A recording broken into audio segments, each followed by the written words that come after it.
Hola, soy el doctor Fernando García Córdoba, docente investigador del Instituto Superior de Ciencias de la Educación del Estado de México. En esta ocasión voy a tener la oportunidad de hablar con ustedes respecto de qué es investigar. Estoy enfocado en este concepto a explicarlo para docentes, aquellos que llevamos la enseñanza de diferentes alumnos, de diferentes grados. Para proceder, primero diré qué no es investigar. Después voy a dar un concepto, después voy a hablar del proceso de investigación. Concluido esto, voy a tratar de vincularlo con la labor docente, porque tiene un vínculo con la labor docente. Nosotros en nuestra práctica, hemos separado docencia de investigación y decimos o doy clase o investigo.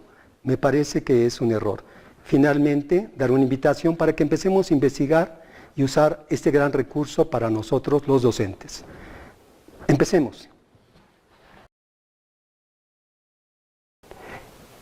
Quiero empezar por qué no es investigar, porque lo considero justo el obstáculo número 1 para llevar a cabo investigaciones. Voy a hablar de 3 acepciones actuales que se manejan sobre qué no es investigar. De momento vemos la primera, un concepto que yo llamo elitista. Esto quiero decir que cuando vemos a una persona en una conferencia, o en un centro universitario, en una academia y dice, yo soy investigador, se manejan como si fueran seres ajenos a los terrestres y dicen, no, yo nací diferente, soy superdotado, yo sí puedo investigar. A veces son extranjeros y creemos que solo los extranjeros pueden investigar. A veces son nacionales que estudiaron en el extranjero y como estudiaron en el extranjero, ellos ya pueden investigar. Lamentablemente este es un error porque todos desde la primaria, desde mi perspectiva, pueden investigar. No necesitan tener maestría o doctorado para ser investigadores. Este es un falso error. Son concepciones elitistas. Tenemos otro concepto muy actual respecto de lo que es investigar. Yo lo llamo el concepto de barroco. Son aquellos que actualmente se creen investigadores, se sienten investigadores y al hablar usan muchas palabras y creen que como usan estas palabras ya son diferentes a los demás, ya son investigadores. Y entonces dirán, ¿cuál es tu ruptura epistemológica? ¿Qué vas a hacer? ¿Una investigación cuantitativa o cualitativa? Tu planteamiento es emergente, vas a romper un paradigma, ¿desde qué perspectiva lo estás viendo? Es una concepción nociológica u ontológica y se manejarán con toda esta serie de palabras haciéndonos creer que así se construyen en investigadores. Es un concepto equivocado. Crear discursos barrocos no es investigar. Un concepto último que vamos a ver es el concepto institucional de qué es investigar. Es lamentable que grandes instituciones de nuestro país, lamentablemente será la SEP, la UNAM, el POLI, de GESPE, entre otros, creen que investigar es generar artículos, generar conferencias. Generar artículos y generar conferencias no es investigar.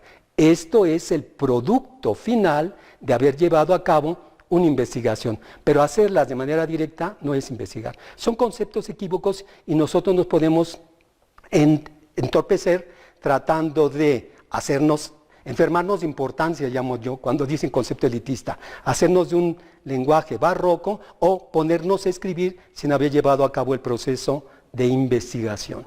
Vamos a ver ahora sí un concepto de investigar.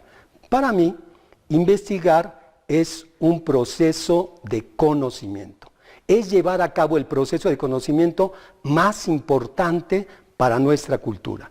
Este proceso fue ideado por grandes hombres: Sócrates, Platón, Aristóteles, Bacon, Descartes, Galileo, Newton, muchísimos grandes hombres, Arquímedes entre ellos también, idearon formas para querer conocer del mundo. Estas maneras que idearon es lo que conforma actualmente este gran proceso, el que todos podemos poner en práctica de investigar. Es el gran proceso de conocimiento. Tenemos que reconocer que este proceso es infinito. Nunca logramos la conquista del objeto. Nunca logramos saber todo de nuestro objeto. Por más que estudiemos 10, 15, 20, 30 años, no logramos el objeto. Esto lo señala Piaget, dice, la conquista del objeto es un proceso infinito. Cuando nosotros estudiamos un objeto, tenemos que tener conciencia que al hablar vamos a decir, a partir de lo que he leído, de lo que he experimentado, de lo que he visto, de mis encuestas, sé esto del objeto. Pero si leyera más, si experimentara, si hiciera más encuestas, probablemente matizaría mis afirmaciones y en algunas condiciones cambiaría radicalmente las afirmaciones que he logrado. El proceso de conocimiento, la investigación es un proceso infinito. Para que tenga fortuna debe de ser planeado. Es decir, antes de llevarlo a cabo tenemos que definir claramente qué quiero conocer, cómo voy a hacer para conocerlo, qué recursos voy a necesitar, con quién lo voy a hacer, a quiénes tengo que leer, qué trabajos debo de revisar antes de llevar a cabo mi investigación. Si lo planeamos, estamos asegurando lograr nuestro objetivo y estamos asegurando optimizar los recursos y el tiempo. La investigación es un proceso planeado. También es un proceso consciente. El sujeto tiene que tener una gran conciencia de que si lee, si discute con otras personas, si va a lo empírico, si hace experimentos, todo esto lo está haciendo porque quiere conocer su objeto, porque quiere dar respuesta a su pregunta de investigación. Es lamentable que en muchas instituciones los alumnos llevan a cabo un proceso de investigación, puede ser en licenciatura, en maestría, en doctorado, en primaria, en secundaria también lo pueden hacer. Y están más interesados en generar un documento escrito que en conocer el objeto. Cuando nosotros investigamos, lo que queremos es conocer el objeto. Nunca hay que perder esta conciencia. Todo lo que hagamos es para saber del objeto. Este también debe de ser un proceso crítico. Cuando nosotros leamos respecto de lo que ya se conoce del objeto, no lo vamos a leer para venerar, para idolatrar lo que dicen otros. Nos han enseñado a idolatrar textos y firmas y autores. Y entonces repetimos las cosas diciendo, lo dijo Chomsky, lo dijo Piaget, lo dijo Habermas, lo dijo Freire. No, no es eso. Nosotros tenemos que leer estos grandes autores considerando con qué estoy de acuerdo, por qué, y con qué no estoy de acuerdo, por qué. En este proceso nosotros vamos seleccionando y estableciendo con qué ideas estamos de acuerdo. En el proceso de investigación, la finalidad fundamental es que nosotros construyamos un discurso personal, profesional, único, bien argumentado, en lo teórico, en lo práctico. Es por eso que debemos de ser críticos con nuestras lecturas. Dejemos de idolatrar lo que ya está escrito. No por eso es cierto, tenemos que constatarlo. Uno de los grandes, Descartes, plantea en el discurso del método una gran recomendación. 1.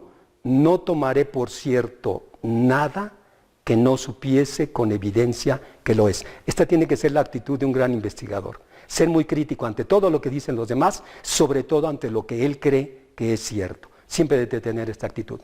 Una condición más que debe de tener el proceso de investigación es que el pensamiento del investigador debe de ser reflexivo. Reflexivo está claramente estudiado en la lógica y quiere decir que el sujeto suspende la elaboración de conclusiones. Va a estar pendiente de todos los datos teóricos y, si es su caso, de todos los argumentos empíricos y hechos empíricos para ir sopesándolos. Y en el momento que tenga suficiencia de pruebas teóricas, o tanto teóricas como empíricas, dirá, estas son las conclusiones, y no desde antes. Hay muchos que empiezan a trabajar, hoy en la actualidad vemos planteamientos como ¿cómo mejorar la educación a través de las TICs? Ya están las conclusiones a través de las TICs. El sujeto no tiene un pensamiento reflexivo. Un proceso de investigación se guía con un pensamiento reflexivo, que espera la suficiencia de pruebas teóricas o empíricas para dar sus conclusiones. Otra condición más, que es muy importante, es que la investigación es un proceso voluntario. El sujeto es el que quiere conocer del objeto. El sujeto es el que desea el saber. No está bien que sea instigado por otros, que sea obligado por otros con argumentos terribles como tienes que hacer un escrito mínimo de 40 páginas, tiene que tener tantas citas textuales, tiene que tener tanta bibliografía. Nosotros hacemos bizarro el gran proceso porque empezamos a hacer que cumpla condiciones y obstaculizamos ese proceso que en principio debe de ser un deseo de él, el deseo de querer saber del objeto. La investigación debe de llevarse a cabo de manera voluntaria. He explicado el concepto y ahora voy a explicar el proceso, la manera como yo entiendo, el proceso de investigar. Para eso voy a usar un diagrama que vamos a ver ahora en la pantalla, y este diagrama lo voy a explicar desde una perspectiva didáctica en 3 momentos. El proceso es más complejo y no es tan lineal como lo estoy explicando, pero hacerlo de esta manera me permite ser muy claro. Lo primero que ocurre en este proceso es que hay un sujeto que va a observar el objeto.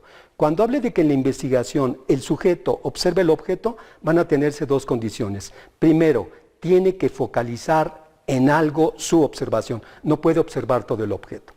Generalmente este enfocarse en algo se hace a través de plantear una pregunta. Aquí alguien se podría plantear, ¿cómo puedo llevar a cabo un injerto en un árbol? ¿O cómo es que funciona el árbol? ¿O cómo se da la fotosíntesis? Será solo una pregunta la que en principio guíe todo el proceso. Entonces lo primero es plantear una pregunta para recortar y enfocarnos solo en una cosa. En esa misma condición, el sujeto va a observar en sentido amplio. Cuando yo diga observar, es que el sujeto puede tocar el árbol.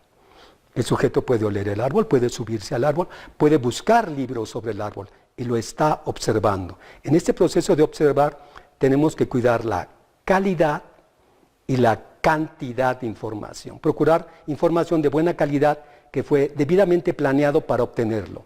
Y entre más información podemos procesar más ese saber. Entonces, lo puede tocar, puede ir a conferencias, puede ir a congresos, puede discutir con compañeros y lo está observando. Observar es capturar todos los datos posibles. Este lo considero el primer momento para explicarlo. Esa información debe de ser procesada en su cabeza. Es el segundo momento de la investigación.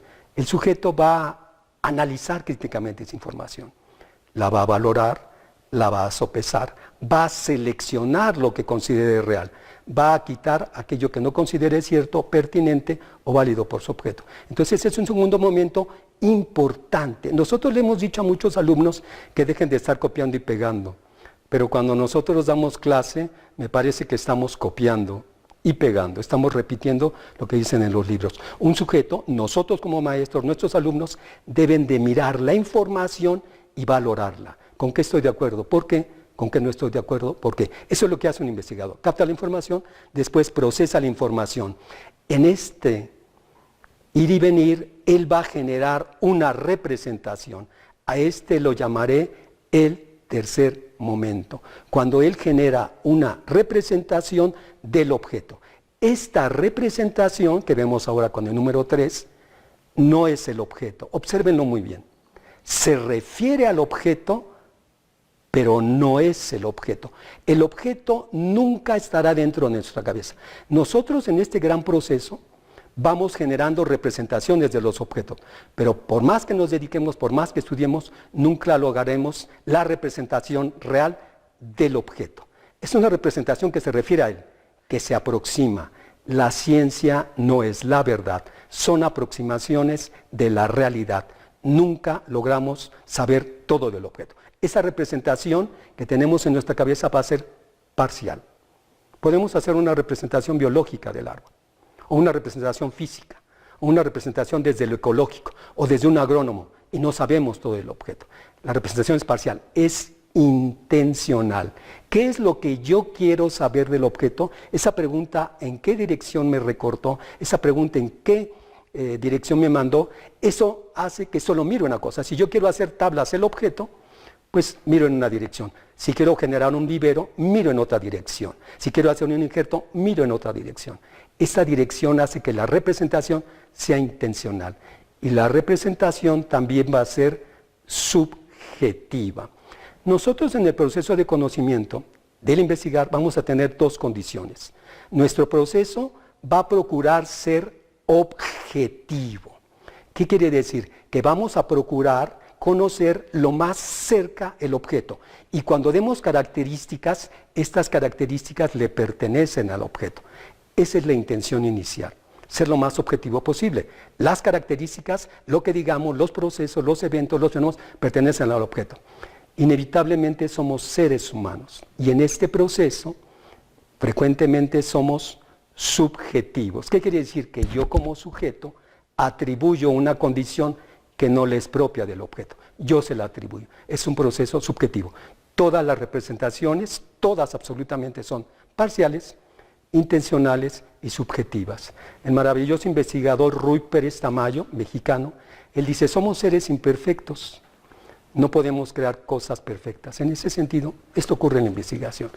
Vuelvo a subrayar la recomendación que yo les decía. En este proceso hay que recortar y planificar lo que nosotros vamos a hacer. De otra manera nos perderíamos. En la labor docente, un docente tiene actividades que son propias del investigador. Y un docente va a estar todo el tiempo, aunque él no lo ha conceptualizado. Pero un docente, recordémonos, miremos, vamos a estar experimentando, probando, examinando, comprobando, constatando, ensayando, estudiando, intentando, observando, tanteando, verificando, cotejando, advirtiendo, confirmando, confrontando en nuestro quehacer. Nosotros todo el tiempo estamos tratando de probar cómo enseñar matemáticas, cómo hacerlo mejor. Ideamos una práctica, ideamos una manera diferente de exponer, ideamos que los chicos hagan una tarea, modificamos. Todo el tiempo estamos queriendo llevar de mejor manera nuestra labor docente. Esas prácticas son propias de la investigación. Lo que pasa es que no las llevamos a un contexto propio de la investigación. Estas prácticas que nosotros hacemos respecto de nuestro objeto, que pueden ser los sujetos o los procesos. Nosotros queremos conocer a nuestros alumnos, queremos conocer los procesos de enseñanza y los procesos que ocurren en ellos. A veces también estamos preocupados por conocer el contexto, nuestra escuela, a la comunidad, la institución de la cual formamos parte, y la mayoría de las veces estamos enfocados en los recursos que nosotros usamos para llevar a cabo nuestra labor docente. Nuestras notas, nuestros apuntes, nuestras planeaciones, nuestras evaluaciones, nuestras exposiciones. Nosotros tenemos que llevar a cabo esta actividad docente compleja que está involucrada en muchas tareas y después nos van a asignar otras tareas de comisiones o otras tareas administrativas que se incorporan a ella. Para llevar a cabo la investigación y nuestra labor docente, yo vuelvo nuevamente a señalar que hagamos aquello que les he indicado, recortemos, vamos a enfocarnos solo a una cosa. Y entonces, tengo que preparar mis clases, tengo que enseñar a los alumnos, tengo que pasarles, tengo que evaluar, pero como investigación voy a recortar una pequeña parcela de la realidad y me voy a preocupar por cómo promover la lectura de comprensión de mis alumnos. Llevaré clases, llevaré mis listas, llevaré mis notas, prepararé las clases, entregaré los informes, pero permanentemente mi preocupación fundamental va a ser cómo promover la lectura de comprensión en mis alumnos. Ese será el foco de mi investigación. Voy a hacer todas mis labores académicas, mis labores de docente, pero va a haber una preocupación permanente en la que voy a procurar leer, en la que voy a procurar reflexionar, en la que voy a procurar idear, plantear, explicar, conceptuar, que va a ser esa nada más. Y lo puedo llevar a la par. De esta manera logro vincular mi labor docente con la investigación. No son ajenas. Es la posibilidad de formarme como un profesional en eso que yo estoy planteando. Vamos a reconocer dos posibles puntos para que ustedes también procuren entender la investigación en su labor docente. Dos condiciones que dan origen y que son el motor de la investigación. Una es la curiosidad. Alguien simplemente quiere saber respecto de algo. ¿Qué es el pensamiento crítico? Es algo que quiero saber, porque me interesó, algún día lo oí, lo vi en una conferencia, lo vi en un libro, y yo quiero saber qué es eso. Este es el motor, es mío. Yo lo escogí y puedo dedicar años a tratar de comprender esta pregunta que me he planteado. Otra posible condición es la necesidad.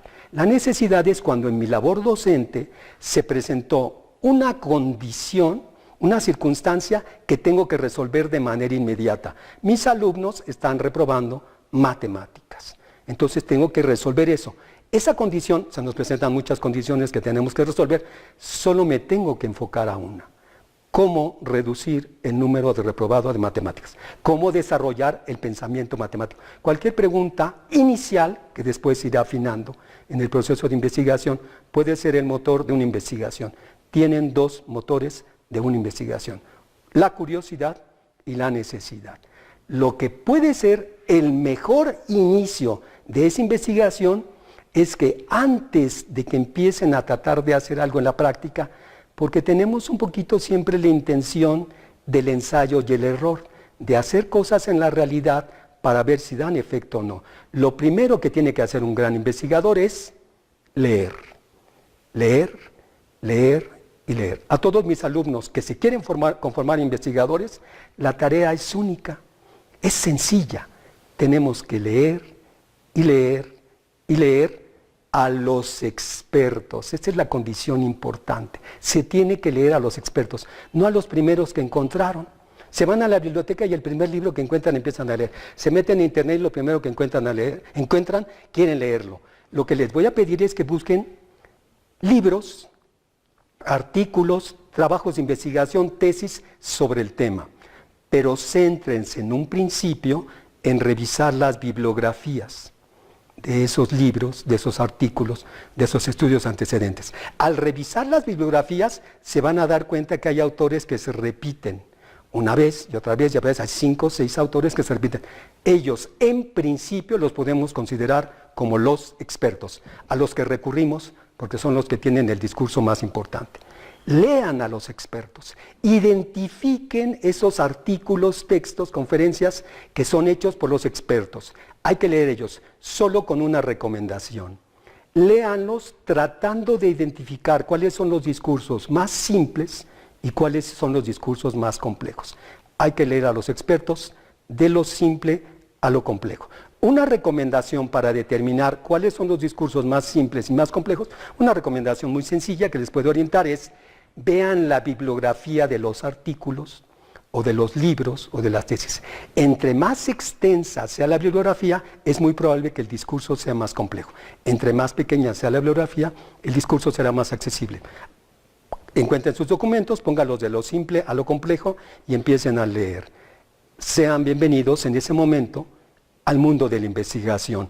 Están en las mejores compañías, en el camino adecuado.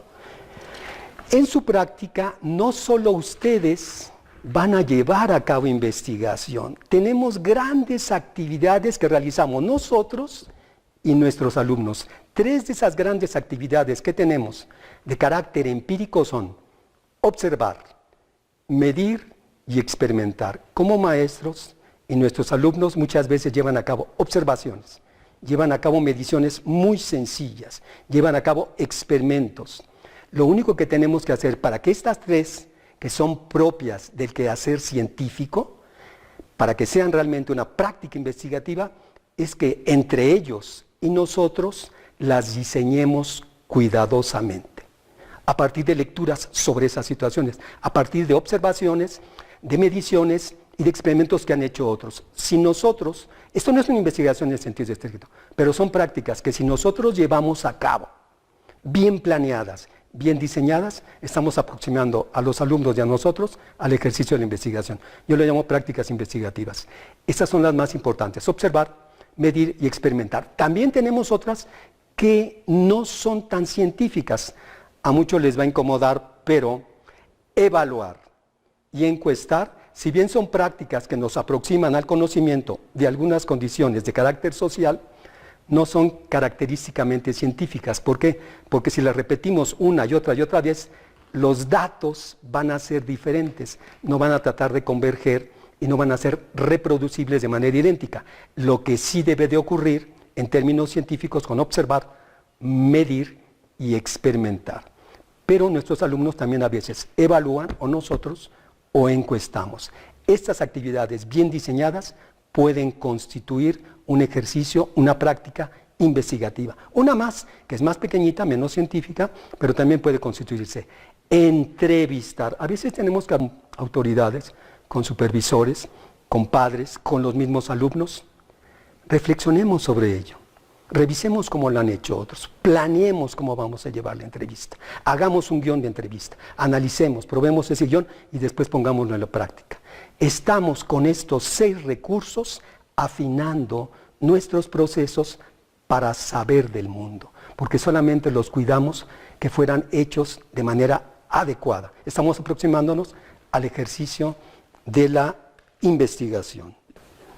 Nosotros tenemos que tener conciencia de que todo el tiempo estamos queriendo saber del mundo. Queremos saber de nuestros alumnos, saber de la familia, saber de los objetos con los que trabajamos, saber de cosas de las que queremos conocer. Pero creemos que ese ejercicio no puede constituirse en una investigación porque eso es para seres extraños. Yo los voy a invitar a que aquello que quieran saber lo focalicen, lo identifiquen claramente y entonces hagan de la investigación ese gran recurso sustantivo de hacer de nuestra labor una autoprofesionalización. Pues muchas gracias por su atención, espero no haberle robado mucho de su tiempo y queda abierta la invitación. Cada uno de nosotros, como profesionales, como docentes, siempre queremos saber de algo, de nuestros alumnos, de nuestro material, de nuestras ideas, de cosas que escuchamos, de nuestro contexto. Entendamos eso, aprovechémoslo, planteemos una pregunta que podemos ir modificando después y hagamos de la investigación el recurso sustantivo de nuestra labor de autoprofesionalización. Muchas gracias por su atención y si tienen alguna pregunta serán bienvenidas. Ahí finalmente les dejo mi correo. Muchas gracias.